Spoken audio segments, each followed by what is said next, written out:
나는 원래 그렇게까지 이타성이 발달한 인간이 아니지 않나? 아니다.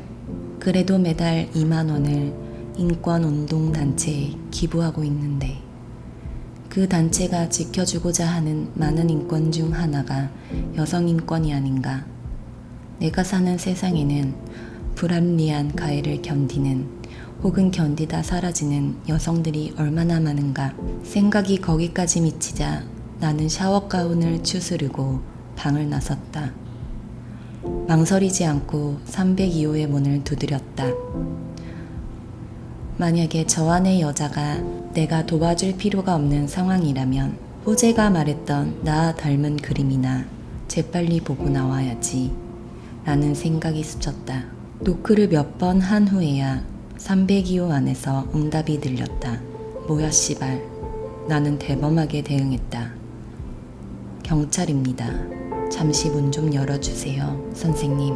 302호의 선생님은 거칠게 문을 열었다. 내가 걱정했던 민망한 상황은 아니었다. 여자는 충분히 도움이 필요해 보였고 302호 선생님은 역시나 마시가 있었다. 그는 돌연 나를 방 안으로 끌어당겼다. 문이 닫혔다.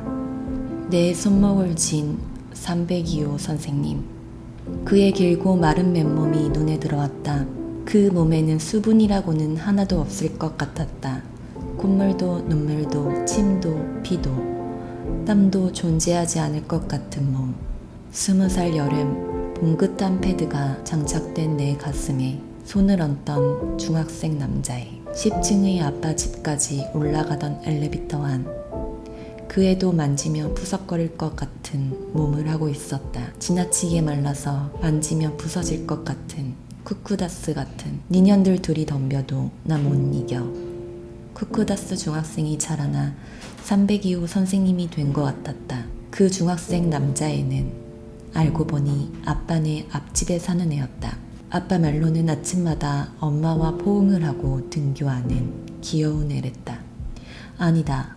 니네들이 싸워봐. 밍미라고 생각하고 침대 위에 올라가서 여자가 속옷만 입은 몸을 부르르 떨었다.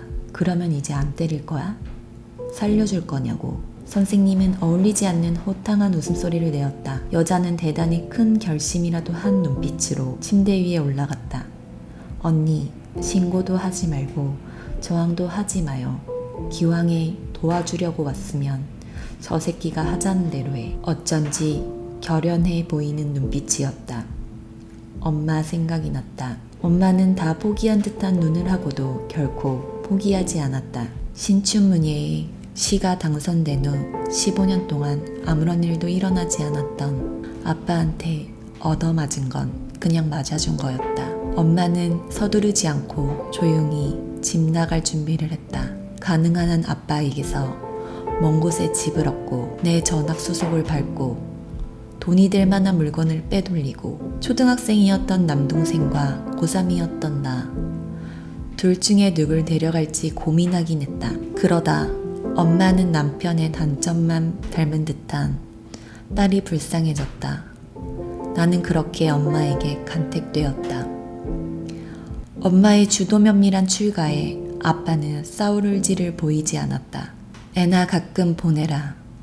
남매 사이를 갈라놓으며 쓰겠냐. 아빠는 묘하게 엄마 탓을 했다. 여자는 침대 위에서 두 주먹을 쥐고 어정쩡한 자세로 서 있었다.